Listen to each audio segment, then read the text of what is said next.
안녕하십니까, 이내호입니다. 이데올로기 계속하겠습니다. 오늘은 마르크스의 폭력혁명론에 대해서 설명을 드리는데, 오늘이 마르크스는 거의 마지막인 것 같습니다. 저번 영상에서 마르크스는 자본주의가 발전하면 자동으로 공산사회가 오게 된다 라고 했는데, 그거에 대해서 설명을 드렸죠. 자본주의에서 자본가들은 시설을, 노동을 착취해서 그 자본으로 시설을 키워서 더 많은 이익을 누리려고 하고, 자꾸자꾸 시설이 커지게 되면 작은 기업들은 다 망해서 노동자로 전락해서 자기에게 오니까 더 이 노동을 착취할 수 있고, 그 결과 부의 축적은 더 이루어지고, 결국에는 한 사람이 자본가가 모든 걸 장악하는 독점 자본주의가 된다 했습니다.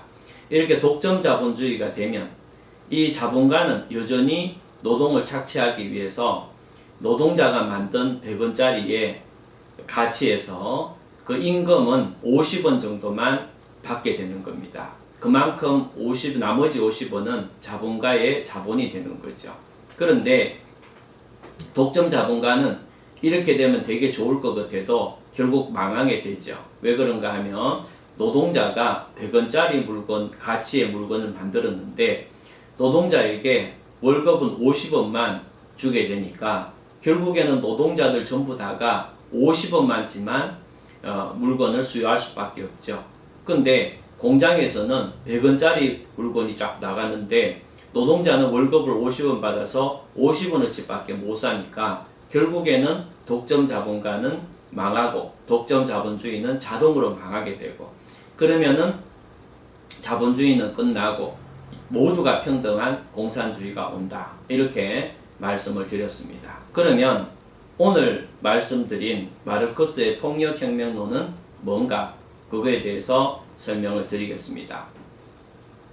마르크스가 자본주의가 극에 달하면 결국에는 공산사회가 온다 라고 했던 것은 실제 사실이 아니죠. 자기가 예측한 겁니다.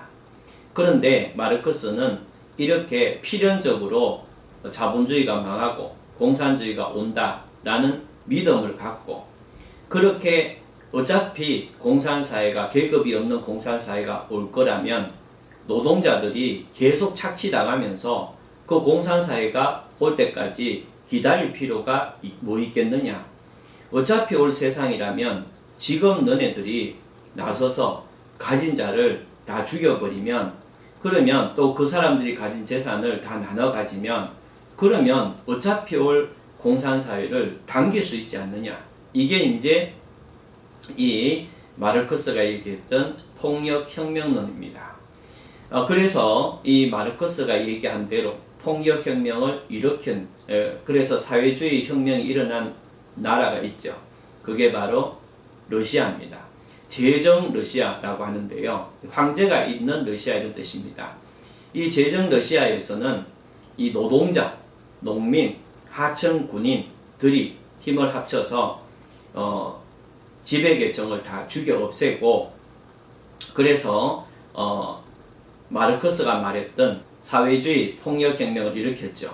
그래서 러시아에서 나라 이름을 바꿉니다. 노동자, 농민, 하청 군인의 나라. 이거를 러시아어로 뭐라고 하는가 하면 소비에트라고 합니다. 그래서 이 사회주의 혁명이 일어난 러시아는 나라 이름을 소비에트 연방으로 바꾸고, 우리는 그것을 줄여서 소련이라고 불렀던 겁니다. 지금은 다시 러시아로 돌아와 있죠.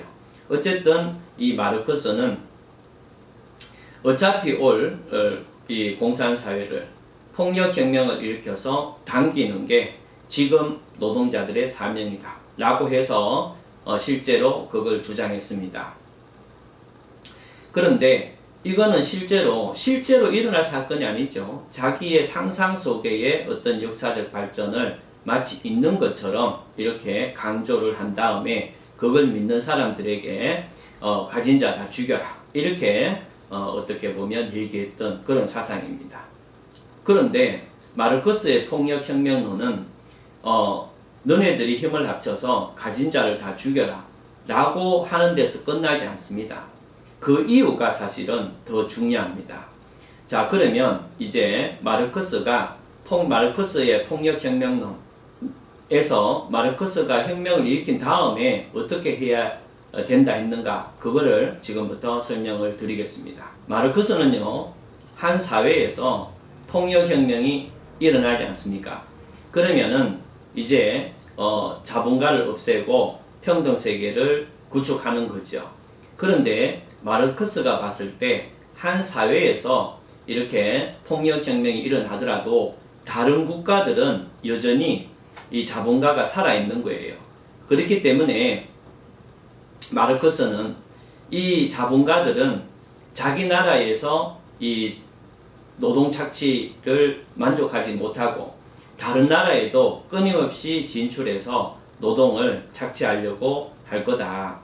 그렇기 때문에 한번 사회주의 폭력혁명이 일어난 그런 사회에서는 이러한 자본가의 침투에 대해서 적극적으로 대응을 해야 되는데, 그 대응하려면 신념이 투철한 사람, 이런 사람이 이끌어 가야 된다라고 해서 그거를 프롤레타리아 독재라고 합니다.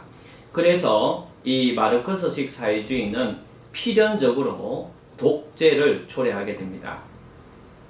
그래서 이 사람은 아주 신념이 투철한 어떤 세력이나 사람에 의해서 폭력혁명이 일어난 다음에 사회에서는 신념이 아주 투철한 세력이나 사람에 의해서 일정한 기간 동안 프롤레타리아 독재가 유지돼야 된다고 봅니다. 그러면 프롤레타리아를 이끄는 이 사람들은 어떤 행동을 해야 되는가 하면, 아직까지 사회주의 혁명이 일어나지 않는 그런 사회에 대해서는 적극적으로 노동자들을 포섭해서 사회주의 혁명이 일어나도록 유도를 해야 됩니다. 그래서 그렇기 때문에 사회주의 국가는 필연적으로 사회주의 국가가 아닌 국가를 향해서 가진 자와 못 가진 자를 분열시키고 끊임없이 이렇게 공격을 하는 그런 속성을 보이게 됩니다. 두 번째는 자본가가 지금 프롤레타리아 혁명이 일어난 이 곳으로 침투해 올 수 있기 때문에 그런 어떤 자본가적 요소를 철저히 제거해야 된다는 겁니다. 그래서 모든 사회가 프롤레타리아 혁명이 일어나서 폭력혁명이 일어나서 사회주의 공산사회 국가가 오기 전까지는 그것을 이룩하기 위해서 철저히 특정 세력이나 특정 사람에 의해서 프롤레타리아 독재가 이루어지는 게 맞다고 봅니다.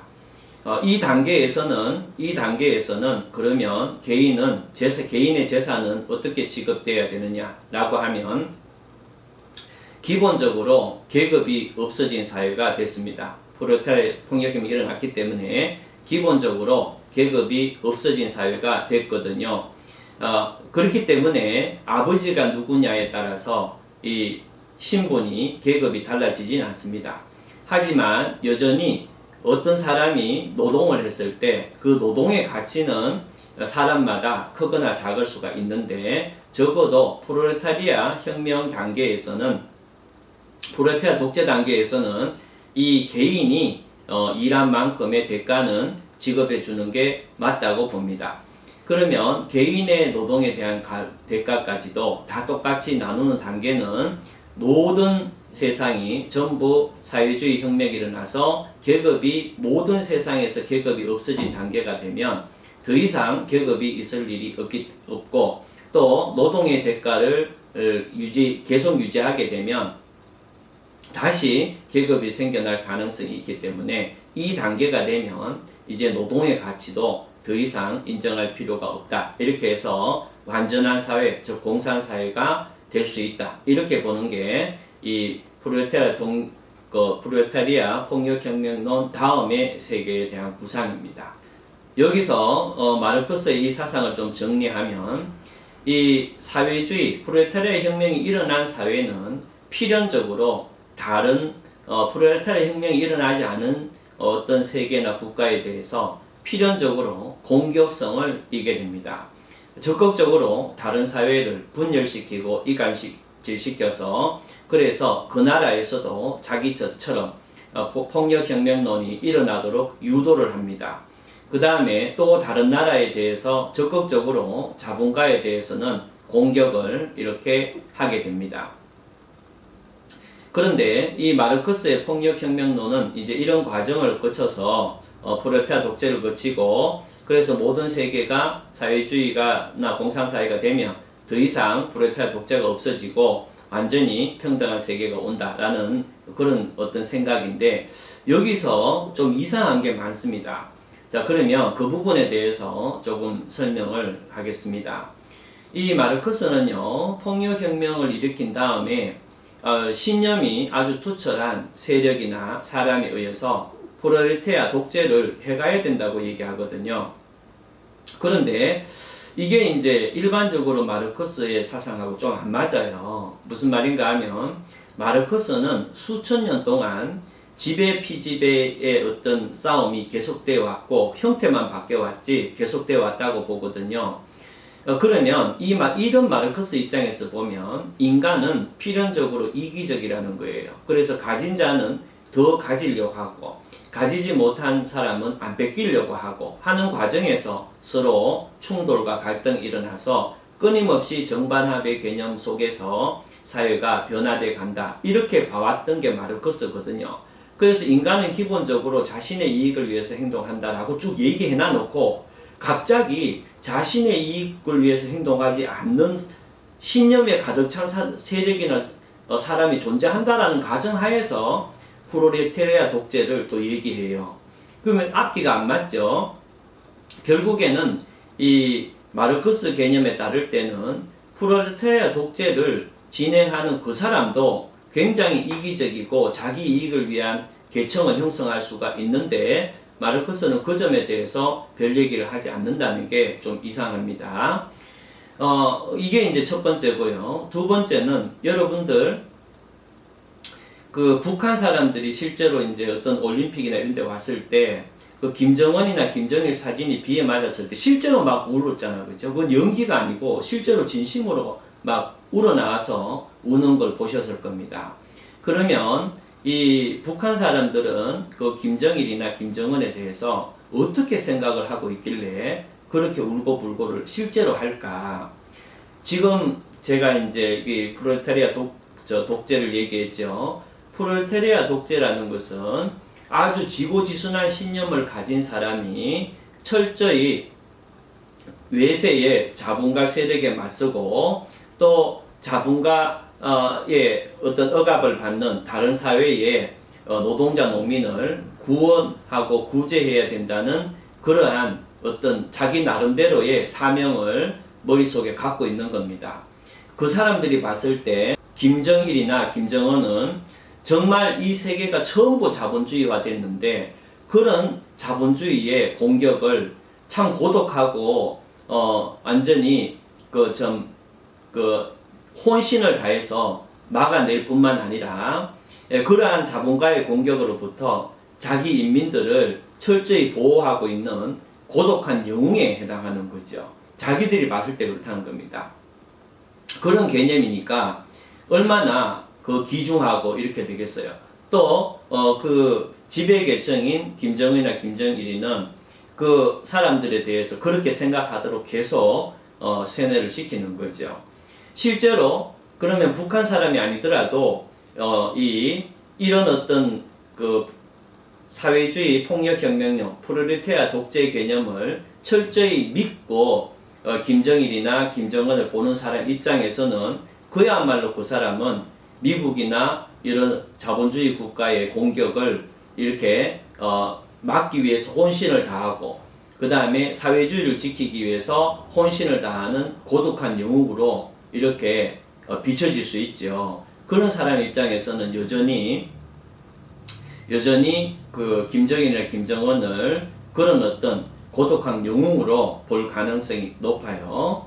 아까도 말했듯이 기본적으로 마르크스 사상은 인간을 철저히 이기적인 어떤 개념으로 행동한다라고 전제를 깔면서도 유독 이 프롤레타르 독재를 하는 그 세력이나 그 사람에 대해서는 굉장히 관대하게 이렇게 보게 됩니다. 좀 이상하죠. 그래서 이 사회주의 폭력혁명을 추구하는 사람들도 그 사람 내 어떤 비리나 객관적인 어떤 문제점을 인식을 못하고 아까처럼 이 외세에 저항하는 고독한 어떤 늑대처럼 그런 식으로 그 사람을 이해하게 된다는 거죠. 어쨌든 간에 사회주의의 폭력혁명론은 이런 어떤 생각입니다. 그래서 오늘은 마르크스의 폭력혁명론에 대해서 설명을 좀 했습니다. 자, 감사합니다.